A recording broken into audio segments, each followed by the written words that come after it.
My name is Bill Cantrell. I'm a nurse. This is kind of the story of my experience in a VTAC storm, being on the other side of the rails, actually being a patient. My background or history is that I've been a nurse. Nursing's a great field in that you can do a lot of things. You can reinvent yourself. I've been lucky enough in my career to work in a lot of really cool areas, everything from being a flight nurse, open heart recovery, cardiovascular ICU. Now, I founded a company, Recess Med. We do online virtual education for trauma and pediatrics, mostly for emergency nurses, critical care nurses, paramedics.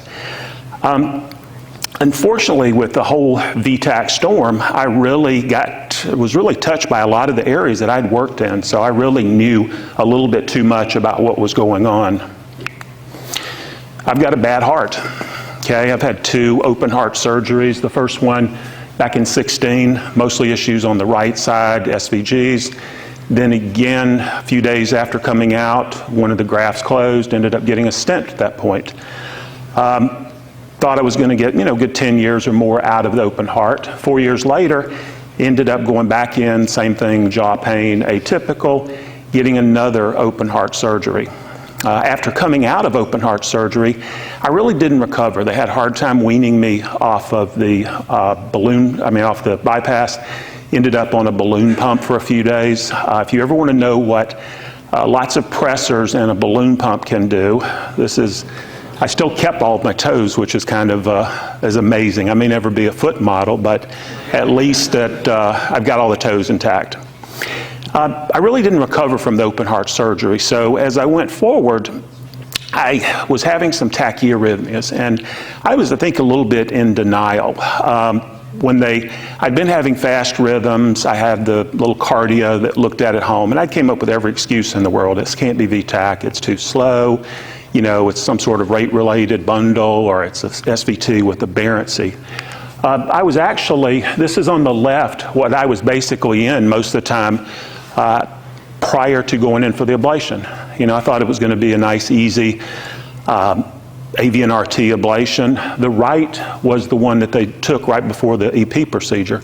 It's amazing how an EKG can make people move a lot faster and get their attention. So I got expressed in, I ended up in a VTAC storm. And I'm sure, the definition, everyone here knows the definition of it. I ended up, when I was in the EP lab, I got shocked, I think the last count was 16 times. Most of those I was wide awake for. So it really does feel like a horse kicked you in the chest.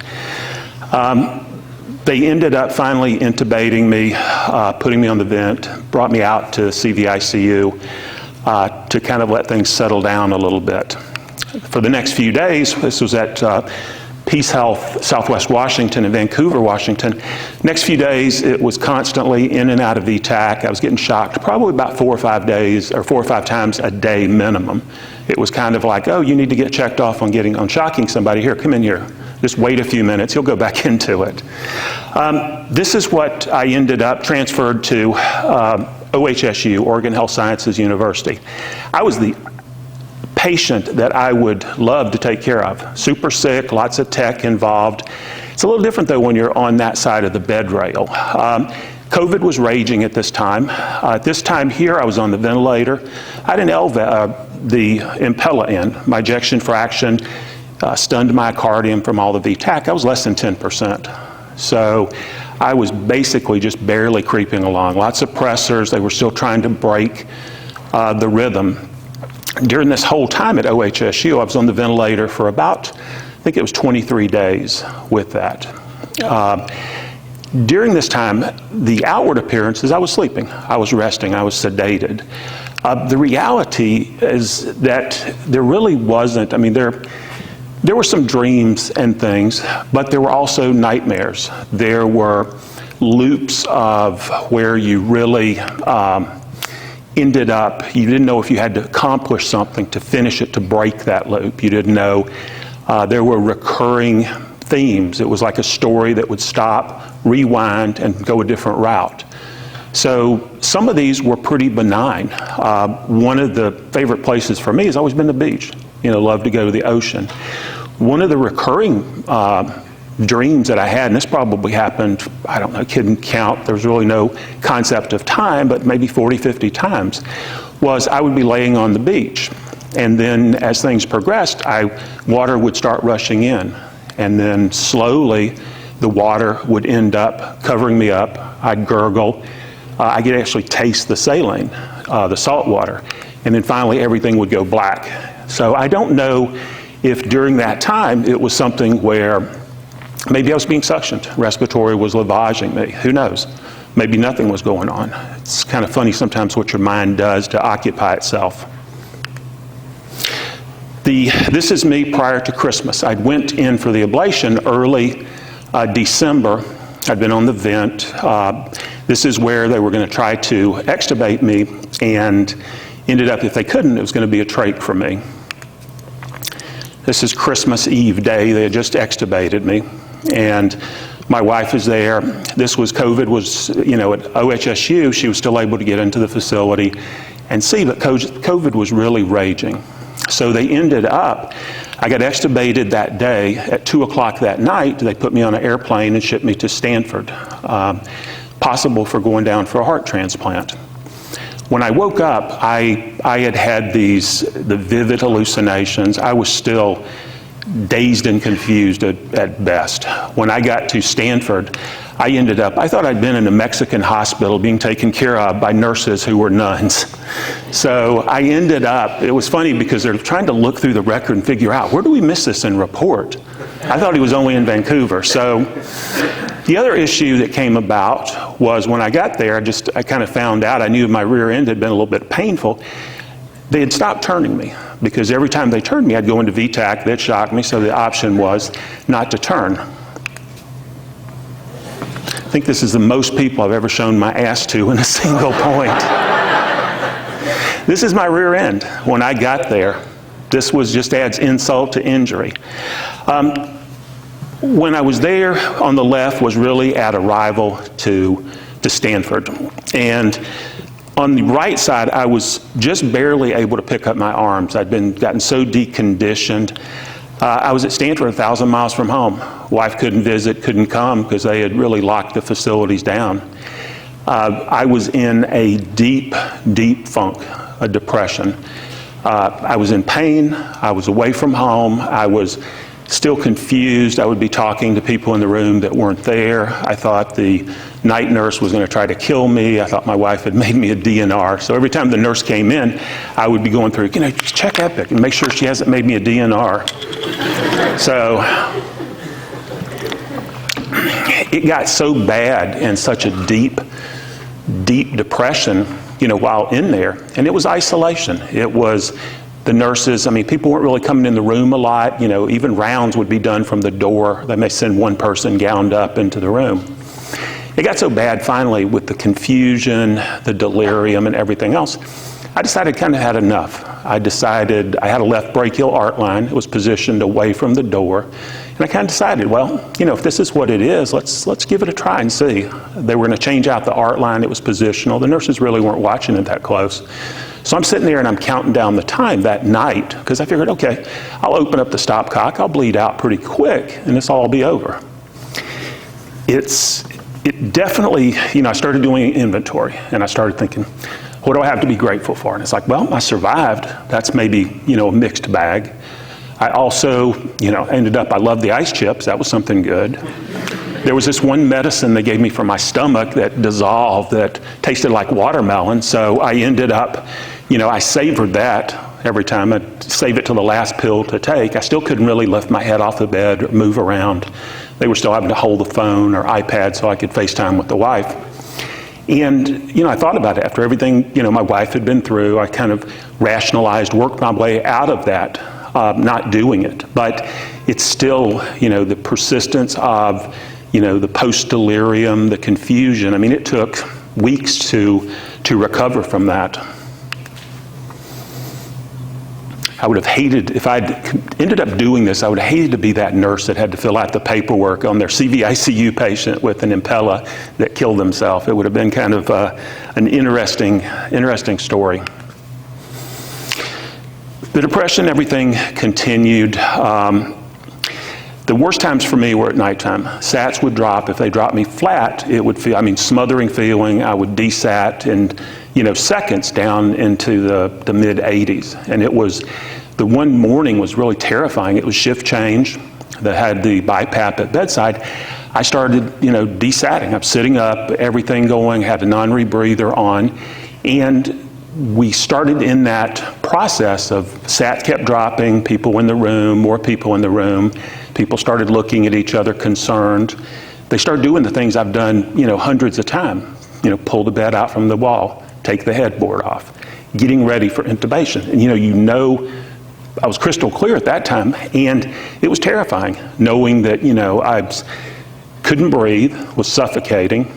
Finally, as they were drawing up medicines, getting ready, respiratory did get there, got me on the BiPAP, and things turned around. But that was, for me, I knew everything that was happening. I knew the process, I knew what was going to be done. The late January was still mentally was really depressed, not super happy with my situation at that time. It turned out I didn't need the heart transplant. They transferred me back. I just found out yesterday that I thought I was going to have 30 minutes. I've got 20. So I'm going to tell the story over this 20 minutes of a $3.5 million hospital bill. So I figure I get about $175,000 per minute for talking through it. This is me finally. I was getting frequent flyer miles on Life Flight. I got a helicopter ride, 2 Learjet rides out of it. Coming back for Stanford, a weekend rehab. Finally ended up coming home after about 60 days in the hospital. I was on a walker at that time. During the time at Stanford, I had ended up getting an ICD. They got the impella out. They ended up doing a sympathectomy. They ended up, it was constantly, back and forth, in and out for procedures. The real recovery started at that point. We'll revisit my butt again. This is where we came home. The top one's a stage 4 decubitus, months to heal. A lot of times in healthcare, we forget about some of the things that go on. Once we got them out of the ICU, they lived. And there's a lot of other stuff that's going on with that patient. Their road to recovery is really, in some cases, just beginning. One of the things that helped me significantly was keeping a diary. My wife had kept one while I was in ICU. And that diary, I had about a gap of a month where I was extubated for 2 or 3 days in the middle, which I have no memory of. But this really helped me fill in some of the gaps to find out. it's pretty significant when, you see your wife's handwriting and they go, well, they're taking him to the OR to put the impella in, don't think he's going to make it. It's like, geez, they're talking about me. And so it's kind of an eye-opener. One of the things that I've been talking about and working with a lot recently is just delirium and something called post-ICU syndrome. Delirium is a lot more prevalent and it's unrecognized. Delirium is really an acute brain failure. Okay, it's the best description I've heard of it is your brain's on fire. And a large number of our patients have that. If you've got kidney failure, there's protocols for that. If you've got heart failure, there's protocols. But what do you do with the brain fails? One of the things that was really enlightening, and I'm on some advisory committees for post-ICU syndrome and delirium, is some of the statistics. I'm not going to go through every one of them, but it's pretty much, it doubles the amount of time required for nurses to take care of that patient, increases the hospital cost, increases their falls. For every day in delirium, relative risk of death in the next 12 months goes up 10%. So these are pretty significant numbers that affect the patient, and these are just kind of scratching the surface. Some of the things that we can do really to prevent delirium, and if you think about it, during COVID, our ICUs turned into delirium factories. We were doing everything, and it's taken a long time to try to reverse that. We were getting better about ambulating patients, about early ambulation. We were getting better about, family integration into it. When COVID came along, we did the worst things in the possible. We intubated patients, we snowed them, we left them, isolated from family, and it really had, an impact. We're still recovering. There's still a lot of ICUs trying to break those bad habits. There's, with it, some of the lessons that really I learned on it was really the importance of family engagement. I knew family was important as far as in the healing recovery process, but didn't really understand the impact, until you're 1,000 miles from home and, your closest contact with your family is maybe getting them on FaceTime on the iPad or something like that. So we do a kind of a poor job with mobility. There's no reason that a patient, on a vent can't be up and walking. There's no reason that with some of the impellas that the patient can't be up with that. We're not doing our patients any favors, and they're coming out, just beyond surviving the ICU. They've still got a long road to recovery. A lot of the medications we use, some of the worst ones are the benzodiazepines. Those are very deliriogenic as far as causing it. Most of the medicines we use to sedate patients block their REM sleep.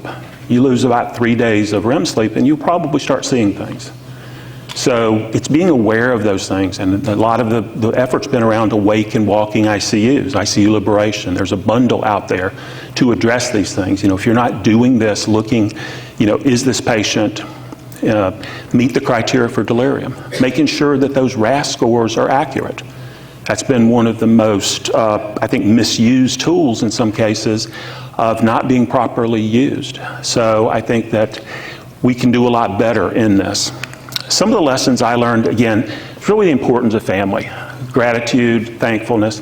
When you are having to be lifted in and out of bed, people are doing 100% of your care, you can't even feed yourself. You learn really quickly about gratitude and thankfulness. The impact of critical illness. It's got long-lasting effects. When I came out of the hospital, I was kind of, you could follow up with your specialist and see your primary care. We don't really do a good job. Some of the best, I work on a couple of advisory committees with Vanderbilt. Dr. Wes Ellie there, probably one of the experts on delirium. He's got a great book out if you ever get a chance. It's Every Deeply Drawn Breath. That really covers a lot of this and what we can do to prevent the delirium in the ICU. And it really took an emotional toll. There's a lot of PTSD still there. from, some of the having flashbacks for some of the memories that really, still to this day, and this has been, I'm 4 years out from it. It took me up until about a year ago even to be able to really talk about it. And then when I ended up, I still can't, my wife has a video of them extubating me, I still can't watch it. So it's definitely had a lot of lasting impact. So it's something just to be aware of as you deal with these patients. Questions?